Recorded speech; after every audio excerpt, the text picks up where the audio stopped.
Tayo sa gawin ng Wao. Ito ay nasa southern tip na ng probinsya ng Lanao del Sur at ibinabati natin siyempre ang ating mga kaibigan, ang punong bayan, Mayor Balikaw at saka si Vice Mayor Mary Ruth Catalan at ang kanilang konseho. Siyempre, ang kanilang mga IP leaders doon o Indigenous Peoples leaders doon.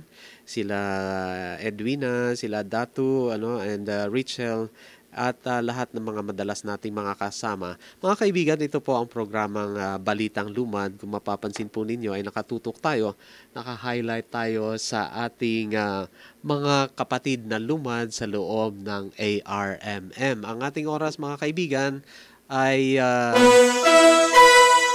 ganap na pong 5 minuto makalipas ang alas 10 ng umaga. So sa ating pagpapatuloy ho, at mamaya-maya ng konti ay makakasama natin ang ating kasamang Abin o kaya ay on-air na ba si kasamang Abin. Good morning kasamang Abin. Welcome sa ating programa. Yes, good morning Professor Raydan. Thank you na kahit paano hindi tayo makakapunta ng station DXMY ay makakapagpatuloy tayo ng ating programang Balitang Lumad. Siyempre, at sa ating technology ngayon kasamang Abin ay lahat halos posible na kahit nasa kabilang bahagi pa ng daigdig, konektado pa rin tayo. This is a wired, hindi wild, o pwede na rin, wild world. So, yung siguro dahil technology na nga lang din ang pinag-uusapan natin, Prof. Rage, is that yung mga sumusubaybay po sa Balitang Lumad, yung mga IP leaders natin, yung mga partners ng IP Dev, we remind them na gagamitin natin ang technology sa makabubuting paraan, kagaya ng mga cellphone natin. Kung nakikinig kayo ngayon, pwede nyo nang ma-record yung programa na ito, tapos yung mga kasamahan nyo sa bahay na hindi nakapag-kinig ng programa, pwede nyo pong ma-replay yan, di ba? Nakaka-record ng cellphone ngayon, Dan. Oo, tama yun. At tama yung tinura ng ating kasamang Abin, mga kaibigan. Dahil ito ay samantalang sinasabi nga natin Balitang Lumad and updates sa mga concerns ng mga indigenous peoples. Actually, kasamang Abin, pwede na rin nating tawagin itong parang classroom on the air ito education on the air, no? Kaya, yes, true. Yung tawag nito, in fact, ma-remember mo, Ray, yung mga siguro pang-apat na yata natin ito na programa. That's right. Kasi in 5 Saturdays in August, may isang Sabado lang tayo na hindi paghimpapawid ng Balitang Lumad kasi nga we had to give way to a live coverage of the Quran reading contest. So ngayon, this is our 4th Balitang Lumad episode. And inimbitahan nga din natin yung mga listeners natin na magpapadala ng kanilang katanungan, kanilang balita. May mga texter sa atin na minsan mahirapan tayong sumagot kasi hindi concern ng lumad yung tinatanong nila, kagaya ng mga back pay, kagaya ng mga tawag ito. Ano po ba yun? Basta may mga tinetext po tayo, pasensya na po. Talagang hindi namin masasagot yun kasi hindi po yung saklaw ng Balitang Lumad. No, so yung masasagot lang natin at pwede natin mahanapan ng kasagutan ay yung pong mga concerns na tungkol sa mga lumad at dito sa ARM. Siguro nga kasamang Abin, ang tanging magawa natin doon sa mga nagpadala ng text na hindi naman related sa ating topic ay maipasa na lang natin yung mga concerns na yon sa mga programs dito sa station na related doon. Ano po? I-refer natin sa kanila, kagaya nito, may nagtanong kailan ng kanilang back pay. Ay hindi rin natin pwedeng ma-refer ito kasi hindi natin alam kung kaninong opisina ito natanong. Yung mga, of course may tanong naman dito kung pwede ba sila as an IP organization, pwede ba silang makapag-register sa SEC. Problema, wala yatang SEC dito. No? Sagot na ito ng kasamang Jude Jude Hoover. Tinanong ko si Jude kung may SEC nga ba. Wala pala tayo dito sa ARMS. Pero pwede silang mag-register ng kanilang people's organization doon sa DOLE. Sa DOLE at saka din yata sa Anyway, hanapan natin ang sagot ito, no? May mga yung ibang mga text kasamang Abin, yung ibang mga text na dumadating din sa atin ay mga greetings o kaya nagpapag-greet. O sige, mabibigyan din natin ng pagkakataon dyan. later siguro o pa-singit-singit sa ating programa. No? Maganda naman yung may mga nag-greet. And speaking about greetings kasamang Abin, batiin natin ang ating mga kasama sa IPDev. Ano po? Siyempre, nangunguna dyan ang ating program manager, Miss Avina Cunha Gulo, na kasama natin. I-greet mo pa ako? Oo, siyempre, we greet each other, sabi nga, ano. Kasi nag-greet na natin lahat. We haven't greeted each other yet. Pero good morning kasamang Abin. It's a very maliwanag na araw dito sa Cotabato. Siyempre, kasama rin binabati natin si Jude Hover, Mario Katubay, and siyempre kasama nating Mirna Sestina. Ito po yung nasa IPDev sa likod po ng programang ito. Yes, kasamang Abin, and ating magiging topic sa araw po na ito ay bilang pagpapatuloy doon sa ating pagpapaliwanag sa ibig sabihin ng mandatory representative. Ano, saan ito, ano ito, anong batas ang sinasandalan nito. At pangalawang topic natin sa araw na ito ay siyempre ang ating pagpapakilala ng lubusan sa mga lipunan o kaya mga komunidad ng mga indigenous people dito sa loob ng ARMM. Mga kaibigan, antabayanan po ninyo yan dahil ipapaliwanag namin sino-sino ito. Para sa iba, parang review na ito, pero it's worth it na talagang maaral natin na mabuti sino-sino, nasaan, ilan sila. At ano pa ang ibang mga katangian na pwede nating kumbaga makilala natin ng lubusan ng ating mga kapatid kasamang mga indigenous peoples o kaya lumad. At bakit ba sila tinawag na lumad? Ano po? Ang ating oras, mga kaibigan, ay ganap na pong 16 na minuto makalipas ang alas 10 ng umaga. Kayo po ay patuloy na nakikinig sa palatuntunang Balitang Lumad dito lang po sa ating himpilan DXMY.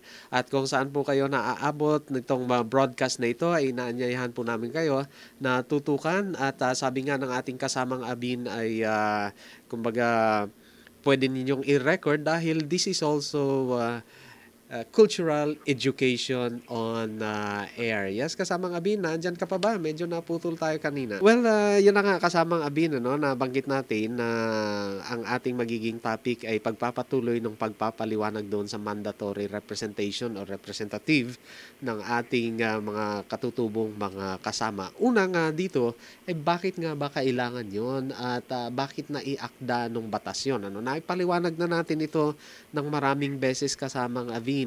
Pero dadagdagan natin tungkol doon naman sa, sige, kung meron na nga mandatory representative sa local legislative bodies like Sangguniang Bayan, Sangguniang Barangay, Sangguniang Panlalawigan, Sangguniang Panlunsod, ano naman ang mga requirements bago sila makaupo bilang mandatory representative ng mga lumad o ng mga indigenous peoples dito sa mga konseho na ito o kaya sa mga legislative bodies. Isa na rito mga kaibigan, ang sinasabi nga ay isa sa requirements na hinihingi upang ikaw ay maging lehitimong kinatawan ng iyong komunidad o ng iyong lipunan bilang katutubo. Isa na rito ay dapat ikaw ay lehitimong miyembro mismo ng katutubong lipunan na yon o katutubong komunidad. Ano? At anong ibig sabihin ng miyembro noon? Malaking usapin nito kasamang Abin. Pag sinabing miyembro, una, naisabuhay mo ang buhay mismo ng komunidad na iyong nais kakatawanin. Diba? Sabi nga sa English, you are part of the cultural life world and you are part indeed of the culture nitong mga komunidad na ito. So, sino-sino ito? Dito sa loob ng ARMM, mga kaibigan, pakinggan ninyo, ha? Kasi madalas nga lang natin nadidinig itong sinasabi nating tribe people of Mindanao. Kung tribe people yan, di nga tatlo, sino-sino ito? Siyempre, nandyan yung Bangsamoro. Ay madalas nating nadidinig, the Bangsamoro societies. Nandyan din yung Christian settler societies. At siyempre, nandyan yung indigenous people societies. Sa loob ng ARMM, meron tayong tatlong malalaking grupo ng indigenous peoples. Ay, yung iba gustong magsulat, isulat nyo. Yung mga history teachers dyan, o kaya yung mga nagtuturo ng, what is this, itong social studies o araling panlipunan. Maganda ito kasamang abin na, kumbaga, na-integrate, na ipapasok sa, ano ito sa pagle-lecture ng mga teachers sa kanilang mga estudyante kasi dito natin sisimulang aralin itong mga bagay na ito. Sa loob ng ARMM, meron tayong tatlong original na lipunan ng mga indigenous people. So kaya mga lumad natin, ano? Sino ito? Ito yung mga Teduray, ito yung mga Lambanghian, at ito yung mga Dulangan na Manobo. Bakit sinasabing ito sila? Dahil sila yung merong original ancestral territory dito sa loob ng mainland ARMM. Hindi namin sinasabi dito sa IPDEV na yun lang ang lipunan ng mga katutubo o indigenous peoples dito sa Mindanao. 18 yan sa loob ng sa buong Mindanao. Pero dito sa loob ng ARMM meron tayong 3. Ayan, ano? Sa 18, 3 ang nandito sa loob ng ARMM. Kasama na Timing, siyempre. hello Dan. Yes, Yes, Sabin. timing din kasi last 2 weeks ago, may nag-text din sa atin, nagtatanong siya kung ilan po ba talaga ang tribo dito sa Mindanao. Ito ay galing kay Lex Pangadil ng Pikit yata ito. Yes, So, nagtatanong siya kung ilang tribo. So, tamang-tama na, nasagot mo na rin, ito ay 18, no? 18. 18 tribo. Oo. Sa buong Mindanao yan. Yung 18 na yan ay, ang 3 niyan ay nandito sa Maguindanao. At meron sa loob ng 18 kasamang abin, meron ding mga sub-tribes. Pero ito yung mga major tribes, ano po. At merong mga sub-tribes ito, ano. At tama yon, 3 ang nasa loob ng ARMM. Pero kasamang abin, sa ARMM, hindi lang din sila ang mga tribo na nandito. Kasi meron din naman... Tribong lumad yung sinasabi ko pala. Kasi may mga ibang tribo pa Maguindanao, meron pang Maranao, meron pang Iranon. Ito yung marami po yan, no? Bahagi ng Bangsamoro. At saka meron din kasamang abin na mga katutubo galing ng Luzon at Visayas na nandito na rin nanirahan. Hindi sila originally from Mindanao pero katutubo sila doon sa Luzon at saka sa Visayas, kagaya ng maraming mga Igorot dito, mga kaibigan. Dito mismo sa Cotabato City, marami. No? Marami na rin mga sinatawag na mga mangyan na nandito. Marami na rin na namumuhay dito ng masagana sa ating lugar. Well, kasamang abin at taking that as a background, kailangang magkaroon sila ng mandatory representatives sa local legislative bodies. At naumpisahan nga natin kanina, kailangang miyembro sila ng katutubong komunidad na kanilang gustong kakatawanin. Isa yon sa mga requirements. At bakit kaya mahalaga yon? Hindi pwedeng ako, si Professor Raydan, ay hindi pwedeng maging mandatory representative para sa lungsod ng Cotabato ng mga IPs. Una, dahil hindi ako miyembro nung ganong mga komunidad. Gaano kahalaga yung magiging miyembro ka ng ganong komunidad? Baka may opinion dyan ng ating kasamang abi. Kailangan miyembro muna siya ng tribo bago siya magiging kinatawan. Paano ka naman magiging kinatawan ng isang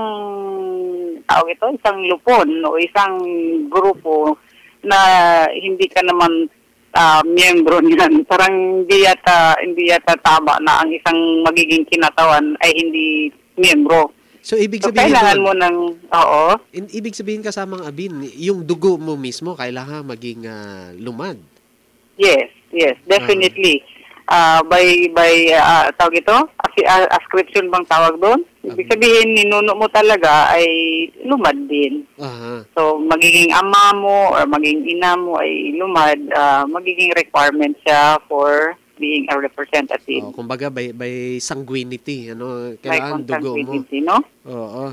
Pero ito nga ang ibang tanong dito kasamang abin sa mga kuro-kuro na sasagap natin sa mga, siyempre sa mga pagtitipon, official man at hindi, na ating nadadaluhan sinasabi, sige, ako ang aking dugo ay lumad.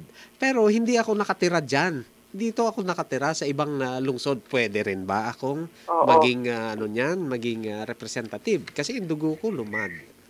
Oo nga. Sige, ganito. May proseso tayong sinusunod, no? Siyempre, the best person that will really sana explain sa atin ito would be somebody from the National Commission on Indigenous Maybe People. later, maka-invite din tayo. Sigurado Oo. yan, mga kaibigan.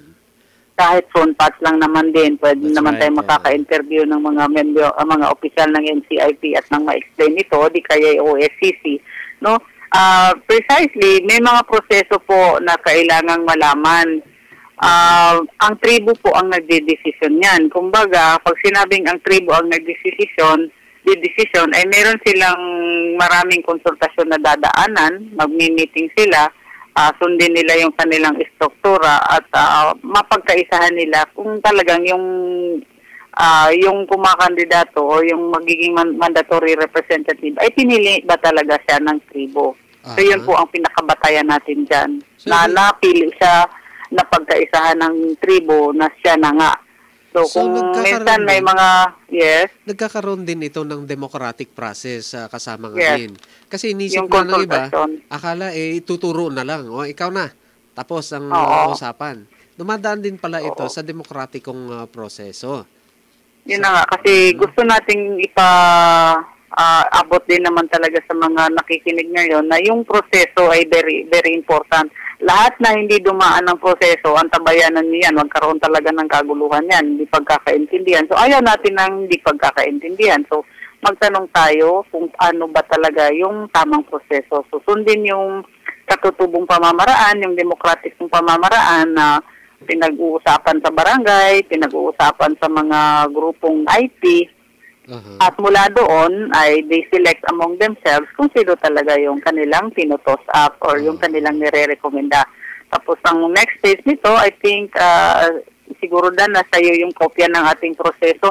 Kung nasa from the village level, pinapadala yata ito sa NCIP. Tapos it is the NCIP who will direct the LGU saying na itong tao na ito, siya na ang ini-endorse ng tribo. Yung mga NCIP, mga kaibigan, na nababanggit ng ating kasamang Abin, ito yung National Commission for the Indigenous Peoples.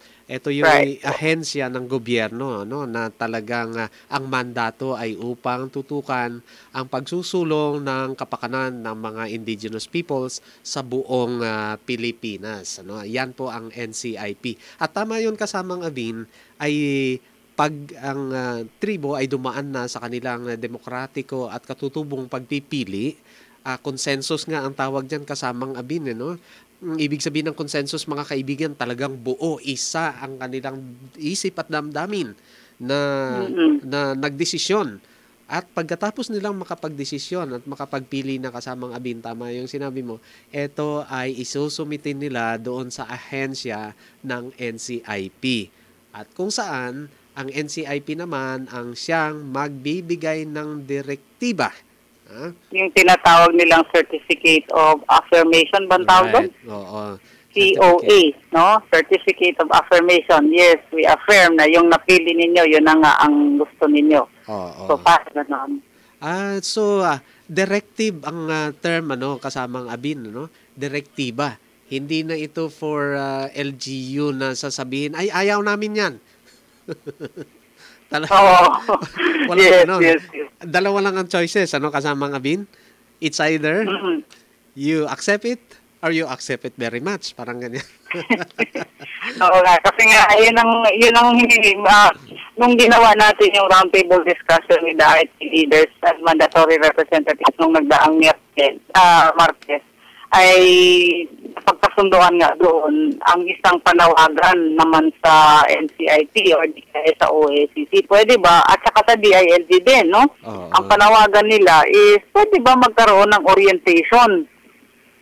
Magkaroon ng orientation ng DILG o di kaya yung OSCC at NCIP, i-orient ang mga LGU kung ano yung directive ng DILG Memorandum Circular na yan upang maintindihan din naman. Kasi ang nangyari, ginagawang appointed nga. So, yun po ay hindi naaayon hindi pwede sa proseso. Pero yun naman ang complaint nila sa kabila naman na kasamang Abin, sasabihin, Ay, ang daya naman yan. Kung kami nga dumadaan sa pagkakampanya at gumagasto na para ma-elect lang, sila bigla na lang talagang tatanggapin na lang. Hindi rin. Kasi yung sinasabi nating democratic process, ginawa na ng tribo Ayun. Ginawa ng tribo yung proseso sa pagpili. So, That's hindi siya mainstream na pamamaraan na kampanya. Oo. Yung mainstream, yung pangkaraniwan na nakasanayan natin is kampanya, malaking Oo. gastos, whatever, no? So, yung katutubong pamamaraan naman, iba. Oo. Konsultasyon yun. Sabi nga sa English mas rigorous, mas stricto at Oo, mas rigid, masinsinan. no? Oo. Mas rigid, mas mapanuri, mas masusi pa ang pamamaraang tribo kaysa pangkaraniwan tribo. Ang tribo, kung malakas ka, tuturo ka na lang. Yun pala, kahit hindi gusto ng pangkalahatan, nailuklok kasi nga malakas ka Pero yung sa tribo, hindi. Kumbaga, pag-uusapan, matagal. Kaya nga yung time frame ng tribo ay hindi rin kapareha ng time frame ng conventional governance. Ano no? ibig sabihin dyan na kasama nga, Bin? Ibig sabihin na hindi na, kumbaga yung year of appointment nung pagkakaupo ng isang mandatory representative ay hindi siya kasabay doon sa tenure ng elected official. Okay. Kuha mo? Oo. So, ibig sabihin kung ang 3 years niya nag-umpisa ngayong araw, yung elected official nung Mayo, ay yung June, ay mas susundin natin kung kailan yung petsa na siya ay naipaupo. Kumbaga, parang ganito kasamang Abin, hindi ibig sabihin na ang pag-end ng term ng mayor ay end na rin ng term nitong ng mandatory representative. Hindi siya ganon. Mag-uumpisa siya doon sa petsa ng kanyang pagkaka-install. Ganun so, again, the word is not appoint, ang kanyang pagkaka-install nung siya ay pinaupo. Ayun. Ng tribo. Mahalagang maklarify nga yun, kasi nga kadalasan ay iniisip ng iba appointed. Hindi gano'n ang tema nitong direktiba na ito. Hindi siya appointed. So, importante nga dito sa proseso ng mandatory representative ay yung orientation, maipaalam sa karamihan na there is a process, yung information dissemination, para maintindihan ng lahat, hindi lang kumbaga kung saan tayo nagtatanong at saka yung sagot na nakuha natin ay mali naman pala. So, lalong lumabo yung madilim na. So, ang mangyayari nito would be, yung outcome nung roundtable natin is may agreement, may consensus na can we request the mandated offices to conduct an information dissemination. Yung promotional campaign ba, yung information campaign, para malaman ng kalahatan. So, ang next step nito would be to request the respective government agencies like the DILG, OSCC, NCIP, ano bang balak nyo? So, tanongin natin sila kung may balak ba silang mag-disseminate ng information o wala.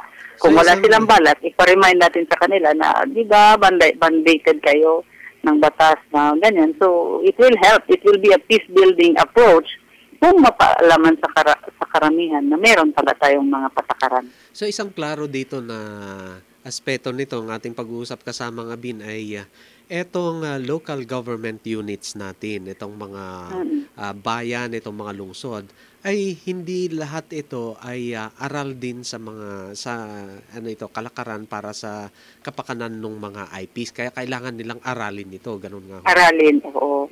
Yun nga ang kakulangan na nakita natin, Dano. Yung what I mean is that nagiging findings natin ito. Nalaman natin na oo nga, marami sa mga LGU ay hindi rin alam kung paano i-implement itong DILG Memorandum Circular na ito on mandatory representatives. That's why tayo bilang IPDEB ay nagpapaalala lang naman na meron tayong kailangan gawin. Ayun, mga kaibigan, yan ay mga mahalagang bahagi ng ating topic ngayon, pagpapaliwanag at itutuloy natin yan sa ating pagpapatuloy ng ating pag-uusap sa araw na ito dito sa programang Balitang Lumad. Ang ating oras, mga kaibigan, ganap na pong 31 minuto makalipas ang 10:00 ng umaga. Dito pa rin po tayo sa ating programang Balitang Lumad dito sa Himpilang DXMY. Ito po ang inyong kasama, Professor Raydan Lacson and Miss Vin Acuña Gulo sa pagpapaliwanag nitong ating topic sa tungkol dito sa mandatory representative para sa ating mga komunidad na katutubo. Kasamang Abin, so kumbaga isang magandang balita na rin yon at nagpahayag ng pagnanais itong ating DILG at siyempre ang mga local bodies na kasama sa DILG ng kanilang nais na aralin itong circular na ito o itong direktiba o kaya itong tukuyin na natin tungkol dito sa mandatory representative. Kailan mangyayari ito, kasamang Abin? Actually, nung nagkaroon tayo round table discussion is that nalaman din natin, no?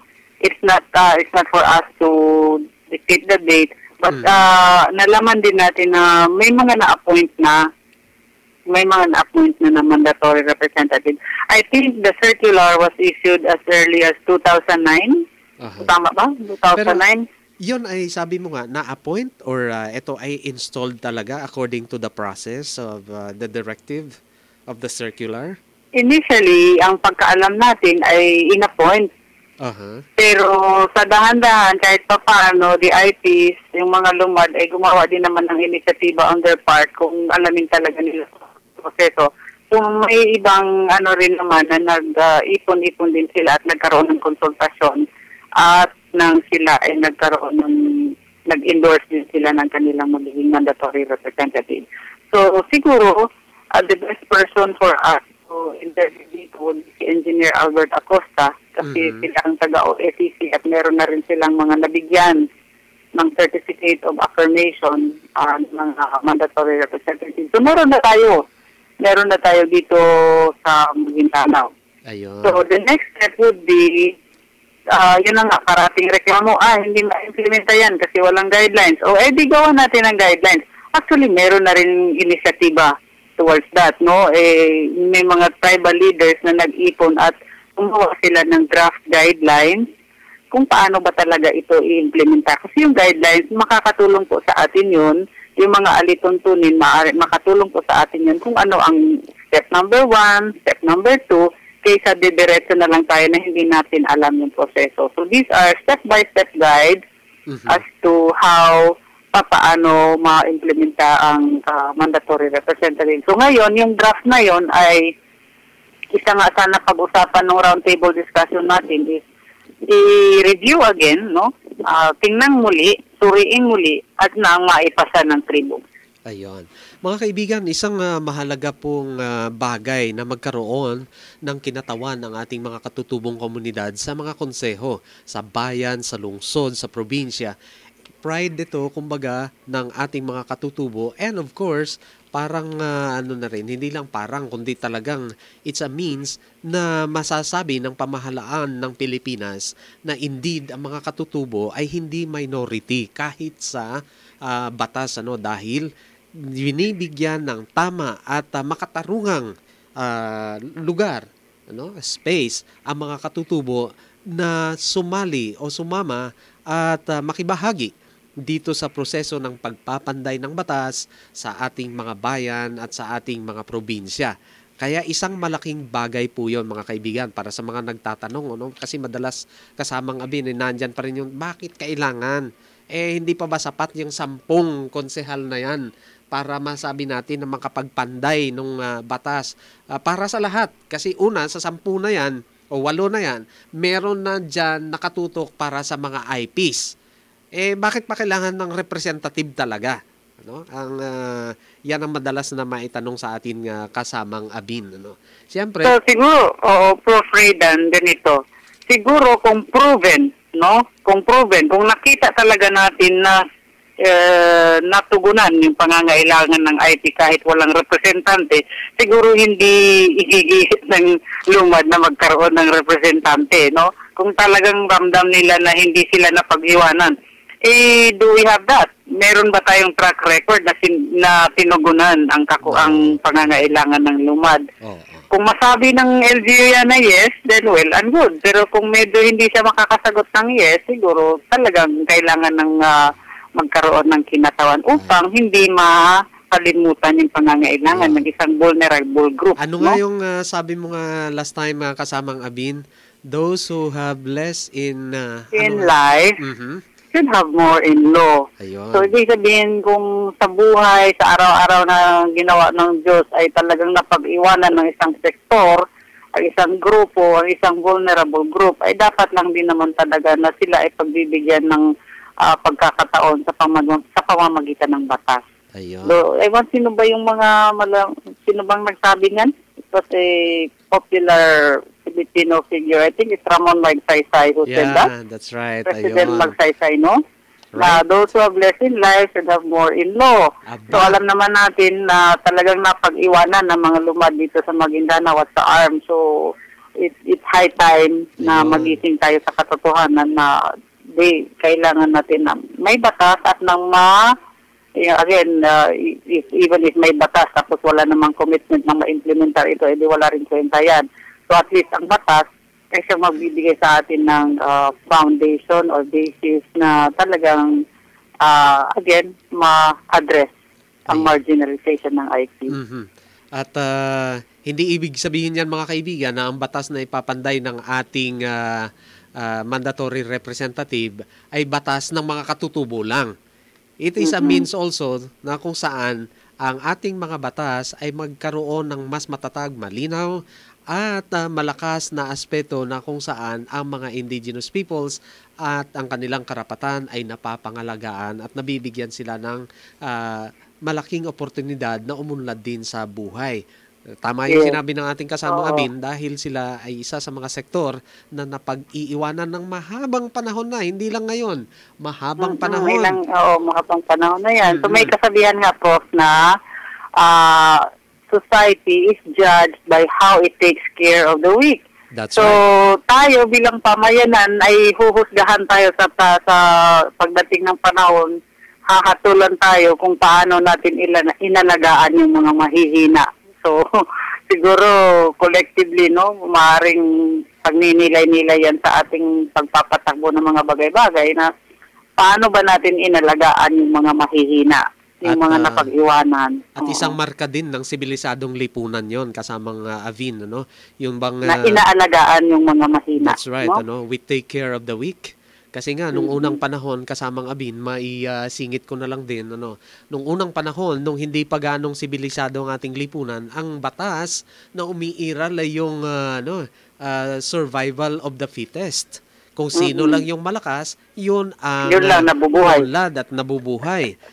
Ano nung ginagawa sa mga mahihina? The strong overtakes the weak. That is the law of the jungle.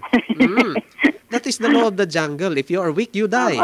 Pero, nung nag-civilize na tayo, ang ginawa natin, bunga rin ito ng ating mga relihiyon sa Kristyanismo at sa Islam, at ganon din sa katutubong relihiyon, tinuruan tayo na tayo na malakas, we help the weak to stand and live. Yun ang marka ng isang sibilisadong society. At yan ay pinapatuloy natin. Pero kailangan nga natin aralin ito kasamang Abin, gawa nung for a long, long while sa human history, law of the jungle kasi ang matagal nating na-i-practice. Kumbaga, kailangan nating aralin ito dahil pag hindi natin inaral sa isang iglap, ay bumabalik tayo sa ganung pakikitungo, law of the jungle. Diba?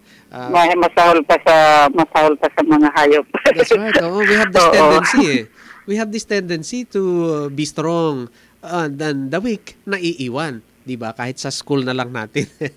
Excuse me lang, ano ba, parating may contest para maging number 1 ka, valedictorian ka, wala naman tayong masamang sinasabi dyan, Kaya lang, yun na nga, embedded sa ating kultura, yun bang the strong is glorified always. Yung mga weak, naiiwan. Kaya nga kailangan natin ng mga batas na ito para pangalagaan ang ating mga mahihinang sektor ng lipunan. At balik ko nga sinabi ni kasamang Abin, those who have less in life should have more in law kasi kailangan nga nila ng protection na yan. At ano naman makuha natin dyan upang ma-maintain natin ang pagiging sibilisado ng ating lipunan.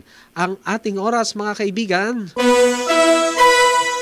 ay 40 minuto makalipas ang alas 10 ng umaga. Patuloy po kayong nakikinig dito sa programang Balitang Lumad sa ating himpilang DXMY na naaabot ng broadcast sa buong South Central Mindanao, kasama na ang bahagi ng Zamboanga Peninsula, lalong-lalo na dito sa Zamboanga, Sibugay. Kaya binabati natin ang ating mga tagapakinig. Yes. Doon naman sa mga may access sa internet, no, yung mga programa natin na ito ay ina-upload din natin sa YouTube.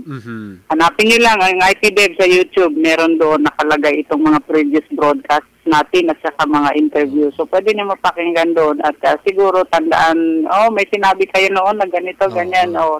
Tama ba ito? Mukhang nagbago na. So, pwedeng mangyari ganun, no? So, just provide us that feedback. Importante sa atin ang feedback kasi baka mamaya daldalang tayo dito. Yung pala, sabi niyo dahil, mali yung sinasabi niyo dyan. Paano namin nalaman na mali kung hindi niyo sabihin? Tama at saka, ba? kahit na kumbaga, mali, tingin nyo mali yung mga sinasabi, imbitado pa rin na sana ipahayag nyo yon upang magkaroon tayo ng maliwanag na diskusyon at ang kapakanan nito ng ating mga tagapakinig na mas maliwanagan lalo. Kasi nga, mga kaibigan ng Balitang Lumad is also education on air para sa ating... May nakausap nga ako last time, Prof, sa Davao, bago lang, no? So, napag-usapan namin doon na makatulong ba talaga na ang Lumad, ganito, ganyan. Well, sabi ko, sa tinagal-tagal ng panahon na nagsusumikap tayo na magkaroon ng dito sa Mindanao ng kapayapaan, para sa akin, isa lang talaga ang usaping pangkapayapaan. No? Peace building is always about relationships. Kahit na karaming batas ang gagawin natin dyan, kung mismo yung relationship, yung pakikitungo at respeto natin sa isa't isa, hindi natin naayos. Lahat yan, papel lang yan. Tama yun. At kahit nakapagpirma na lahat-lahat, kasamang abin, mga opisyal na kasunduan, it is still the people in the community na siyang gagawa, magpapanday, mag-aayos ng mga relasyon. It's always relationships, no? Paano ang tingin natin sa kapwa, kung anong tingin natin sa kalikasan, paano ang tingin natin sa ibang tao, sa ibang bagay, yan po ang peace building. Walang katapusang pirma na lang yata kung may nag-aaway dyan, pirma tayo. Ganun din, pagka kinabukasan, iba rin, hindi rin nagkakasundo. So, yun po ang pinaka-importante. So, siguro, ko lang dito sa ating programang Balitang Lumad, ito po ay pagkakataon upang malaman din naman natin kung ano yung mga hinaing at ano yung mga adhikain ng mga lumad. Kasi marami po talagang nagtatanong kung bakit naman na-highlight ang mga lumad ngayon. Siyempre, ganun lang yun. Kung sa palagay nyo may karapatan tayo, may karapatan din yung iba. May karapatan din ang lumad. So ngayon, ang tulong na mabigay natin sa mga lumad, they need all the support that they can get. Tayo na alam natin na medyo nakakaangat tayo sa buhay. Siguro pwede nating tingnan kung paano tayo makatulong by just knowing, no? Alamin natin kung ano ang mga issue na kinakaharap ngayon ng mga lumad sa Maguindanao, saka sa ARM. Nabanggit nyo kasi kanina kasamang abin na nasa YouTube din. Pwede nilang pakinggan. Yun ba ay audio o may video din? Makikita bang mga mukha natin doon? O boses lang? Kung radio program siya, sound lang talagang mapakinggan natin doon. Pero in the same YouTube channel that we have for IPDev, nandun din yung mga documentaries about the lumad in the ARM, no? Kung yung mga balita tungkol sa IP sa ARM, doon ina-upload din natin yun doon. So siguro, by your comments, kung may mga comments kayo, we will try to consider that kung hanggang saan makaya natin. Ayun. Na tuloy po tayo sa ating pag-uusap. Ang ating oras ay ganap na pong 47 minuto makalipas ang alas 10 ng umaga. Ma'am Avs, ang isa sa mga topic din natin na naka-line up ay yung tungkol naman dito sa demographics nitong mga indigenous peoples, lalong-lalo na dito sa loob ng ARMM. Mga kaibigan, pag sinabing demographics, ano ba ang nasa loob nito? Kasi ito ay English term at maiintindihan ito ng mga statisticians. Pag sinabing demographics, Ano ang pumapasok sa isipan nyo, Ma'am Abs? Well, demographics, kumbaga, diyan nasasagot yan, English yan, pag sinabing nasaan, ilan ang katao dyan, anong Ayun. yan, mga babae ba yan, mga lalaki ba yan, anong edad, ano ang kinalalagyan sa buhay, saan nakatira, yan po ang demographics. Pag sinabi natin demographics, ano ba ang demographics ng lumad sa ARM? So, yun ang problema, Prof, kasi for the longest time, sa tinagal-tagal ng panahon, may sinasabi tayo, may lumad ba talaga dyan sa ARM? So wala pong talagang clear and categorical statement na makapagsabi na kung nasaan sila, kung ilan sila. So yun po ang isa sa mga ginawa ng IPDED, i-survey kung nasaan sila. Ayun. Tapos, oo nga, nagkaroon na tayo, no? So these are figures that we hope will be credible enough na magiging batayan ng ating mga desisyon. May isa nga na nagsabi sa akin, ako, yung number niyo na yan, hindi ako kasali dyan. Sabi ko, saan ka ba nakatira? Sabi niya, sa Cotabato City. Ay, talagang wala ka dyan. Kasi yung sinorvey natin, yung wala sa Cotabato City. Yung nasa... Hindi pa Cotabato City nasama, no? Pero darating din tayo dyan, ano, Ma'am Abs? Darating din tayo dyan. Puhon. Oo. Kasi nga, yung ano natin is only, ang coverage ng Project IPDED is only 80 barangays. So yung 80 barangays lang na yun, sinorvey natin, 29,000 kabamamahay yan. No? You can just imagine ano karami, 29,000 plus 80 pamamahay. barangays. 80 barangays. 80 barangay. So, 80 barangay yung binisita natin, kinuna natin ng data ang 80 pamamahay. Hindi pamilya, 80 pamamahay. Ibig sabihin household. Iba yung bahay, iba yung pamilya, iba yung pamamahay. Kasi pag sinabi nating pamilya, yun ay nanay, tatay, anak. Gano'n, no? Pag sinabing pamamahay, ang basihan yan, iisang lutuan lang. Ayun. Isang lutuan, isang kainan. Maliwanag ba yun? Baka lalong lumabo. Tama yun. At hindi lang nanay, tatay at mga anak ang nandyan. Lahat ng kasalo nila. Oo. Lolo, lola, or mga auntie na nakatira sa isang pamamahay na merong isang kusina lang, isang lutuan lang. So, yun po ang pamamahay. At hindi yun isang bahay, ano, kasama hindi rin. Ma'am Abs, no? Hindi lang isang bahay. Iba yung pamamahay, mga kaibigan, mga kaabyanan, sa bahay. Iba, no? Yes. Kasi ang basihan ng pamamahay, sabi nga nating kasamang Ma'am Abs, ay doon nakabase sa lutuan. At siyempre, pag may niluluto, may kainan din. Isang kaldero lang, kumbaga. Isang kaldero, oo. So, isang kaldero kayo, isang pamamahay kayo. Yan, kahit na nandyan si lolo, lola. No? So, hindi po pamilya yung binilang ng IPDED, pamamahay talaga. So, ibig sabihin, 29,000 plus na pamamahay ang binisita natin. Tinanong sila kung sinong nandyan, anong mga edad, babae ba, lalaki ba, may mga anak ba. Umabot tayo sa, nakita natin na sa loob ng 29,000 na pamamahay na yan ay merong 18,000 plus na lumad. Ayun. Ulitin natin yan, Ma'am Abs. Ano? Out of 29,000 household sa 80 barangays, merong ilang... 18,000 plus niyan ay may lumad. Ayun. So that is, sandali ha, ano natin dito sa ating calculator, Ma'am Abs. Numero na kasi, mahina ako sa music ba? Oo nga, mahirap. 18,000 divided by 29. Parang aabot yata ng 60%, 60% of that population is lumad. So majority lumad dito sa 80 barangays na tinulong nitong IPDEB para ma-survey. Yes, that's true. So 18 out of 29. And so, information dami din, no? Dami, 62%, more than kalahati. Ano po? Opo. Hindi pa kasama ang Cotabato City dyan. Yun na nga, yung sinorvey natin ay hindi pa kasali kasi nga ang project na IPDEB is only ARM. Ayun. Diba? 80 barangay sa loob ng ARM. At sa loob ng sinabi nating ARM na yan, dalawang probinsya lang talaga yung sinorvey. Itong Maguindanao at saka Lanao del Sur. So nalaman nga natin na may mga lumad dyan sa Wao at saka siyempre sa loob ng 80 barangay apat pa lang sa Wao, no? So ang 76 ay nandito sa loob ng Maguindanao. Ayun. Marami-raming barangay din yan na may lumad population, di ba? Ayun, tama yun. At Ma'am Ab, so 18 out of 29.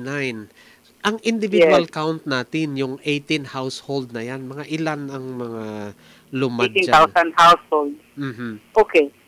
So 18,000 households. So tiningnan yan kung ilan talaga ang lumad, no? Uh-huh. Umabot tayo ng what do you have there, Prof? 122,900 something, 14. no? 914. Oo. So 122,000 katao. Yun, ha? To be exact, Ma'am Abs, that's 122,914 lumad individuals. Yes. Tao talaga yan. Individuals, no? So, yun po. So, ngayon, may idea na tayo kung ano karami. Hindi kagaya nung araw na huli-huli ko lang. Ganito yan sila karami. Panay estimate lang, panay assumption lang, no? So, yun po ang inaano natin ngayon na hopefully, itong ginawa na demographic survey ng IPDev will be adapted because we are now working with the ARNM also. We are working on we are partnering with them in the establishment of their database. So, ang sa atin ay maipasok itong mga number na ito as credible numbers. Ayun. Ma'am Abs, tayo ba ay open din na hingian ng ating result nitong survey ng mga government agencies at mga institusyon? Yes. Oo, ganito. Of course, these are numbers that should be shared by everybody. Dapat malaman ng lahat. Ang sa atin lang dito, tuwing gagamitin niyo ang mga numero na ito, if you cite numbers, wag niyo naman po kalimutan kung sino po ang nag-survey niyan. No? It's not pero kailangan mabanggit niyo na itong data na ito ay ginawa ay nakuha ng IPDev. So these are IPDev figures. Kasi gusto nating protektahan din ang integridad ng number na ito, ano? Ayaw nating may mag-tinker dyan at bagubaguhin. Hindi pwede yan. Kasi minsan naman din kasi ang iba akala ganun ang kadali na, kumbaga actually numbers should be respected. Kailangan respetuhin natin ang numero. Yung iba kasi basta na lang mag-estimate. If we disrespect the numbers, the numbers will also disrespect us back. No, we will suffer the consequences of huli-huli coin manipulating numbers as we have seen in history. It has been repeated time and again. Pag magaling tayo maghuli coin ng number, babalik yan. Darating ang panahon, babalik talaga yan. So ang sa atin dito, we would want that our number should be credible. At pinaghirapan po itong makita, pinaghirapan po itong verify, triangulate, tama ba ito, or ano ba yan. So, yan. Kaya ganon. Talaga ka, Ma'am Abs, hindi lang ganun kadali yan na pagka nailagay mong number, tama na, marami kang babalikan para lang mabalidate. Tama just ba? To be sure. So, pabalik-balik yan, mga numero lang yan, tingnan nyo. But, etong efforts, yung mga na-invest natin na resources, both financial and human resources, para masakto yung mga numero na yan is very, very tremendous. Kasi empowering din ang numbers, Prof, di ba? Tama yun. Empowering siya in the sense na mas madali if you cannot measure it, you cannot implement it. Ganun daw po ang sinabi ng mga nauna sa atin, yung mga researchers. Pag gusto mo mag-implement at gusto mong malaman kung successful ba o failure ang iyong ini-implement, your numbers will help you. So, Ma'am Abs, ano ang pwede nilang gawain sakali officially sila ay hihingi ng mga data ng IPDev? Okay, simple lang. Magsulat. You can send us an email requesting for this and then tell us kung saan gagamitin. Maybe we don't want to be really that bureaucratic, pero we just want to monitor kung paano siya nakakatulong. Paano ba nakakatulong ang numbers na ito? So it would be good that if you want just signify your expression, your letter, send us a letter and then address it to maybe Prof. Raydan Lacson or even to me. Pwede po kayong magsulat sa atin at nang makuha nyo. Anyway, this will be available in our website. So doon monitor din ng ating mga website administrator kung ilan ba yung nagkuha ng number, ilan ba yung nag-download ng data, so makikita din natin doon. So again, ang atin lang dito is that now we want the numbers to be credible. We want the numbers to be true as much as possible, the most accurate na maabot natin. Of course, this will This will not be static kasi in another few years, siguro i-validate naman ito or nag-reduce ba ang number of IP o dumami ba ang number of IP at bakit dumami, bakit pumiit. So, ganun po yun ka-dynamic. At least we have something to start with. Mga kaibigan, nababanggit ng ating kasamang Ma'am Avs ang website. So, ito yung ating website, www.iag.org.ph.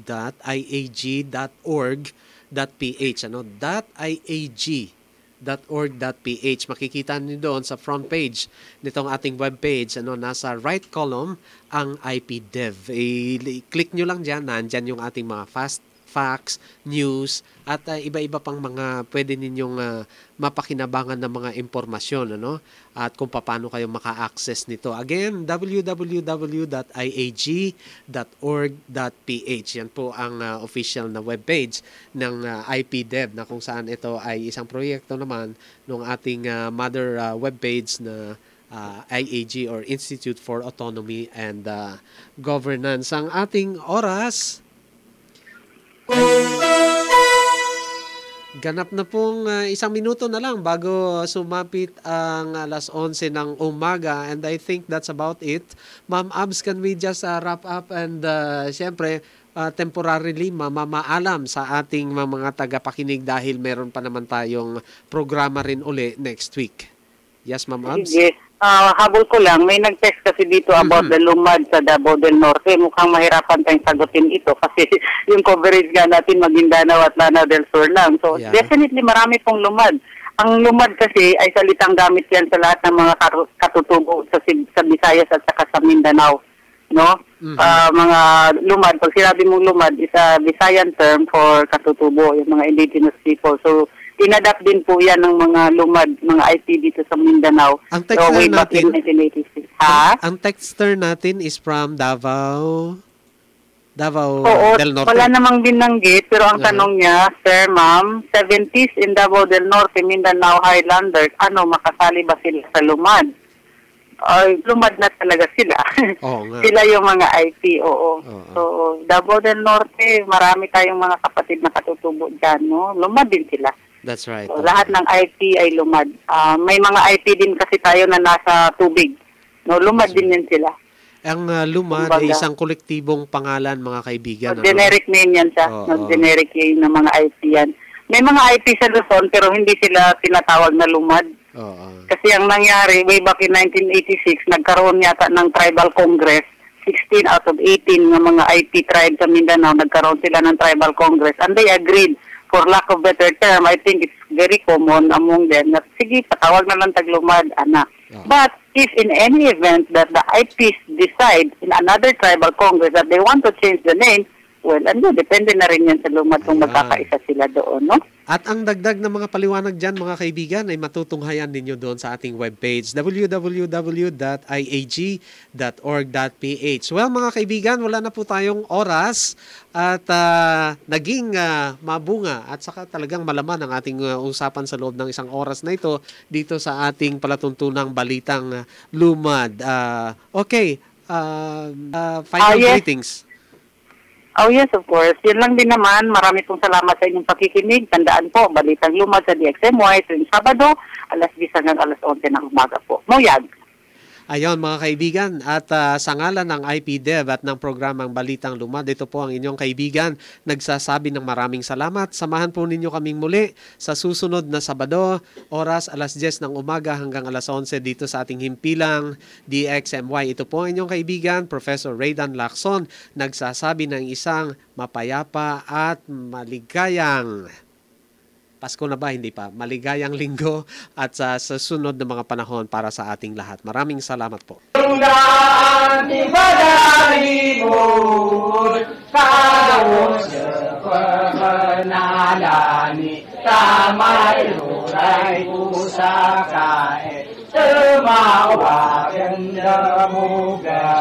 Ukit kita